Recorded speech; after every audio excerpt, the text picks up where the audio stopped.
This video will show you how to stuff your piece. So you'll take it appendage by appendage, and you'll take just a small chunk of stuffing, and you're just going to stick it right in. If it's a bigger piece, you can do what I'm doing and stick it in with your finger. If it won't go in very well, you see I just broke that piece apart, so you'll break it apart a little bit if you need to.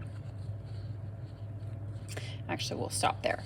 So you look at your piece and this one's a little bit flat. If that's what you want it to look like, then great. You can leave it like that. You can put as much stuff in as you want.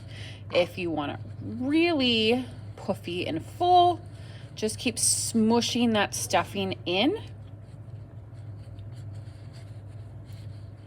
If this piece is a little bit wide and short, so it's pretty easy to stuff, but if you have especially like a really long and skinny piece, you're probably gonna have to take a dowel, take the flatter end of the dowel, or even just a pencil or a pen, and just kind of smush it in there.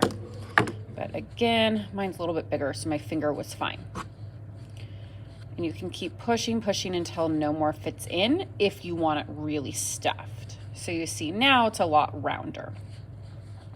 So my piece had a hole down at the bottom, so you can see some of the stuffing is coming out. If you find any stuffing coming out, you need to unstuff it, flip it back, and re-sew it. But since this is just practice, I'm not going to go ahead and do that, or just an example. So you then want to push it down so you have about an inch, so you can see, I'm sorry, half an inch. You have about half an inch of space down there.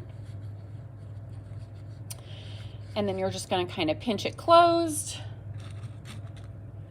grab a pin, and just go ahead and stick it in and out across the top so that it stays closed. Later on, you're not going to sew this shut, at least not by itself. Later on, I will explain that. But for now, again, just put a pin in there about half an inch down so that it stays nice and closed. If you have a wider piece, you could use more than one pin, but for most pieces, one pin should work just fine.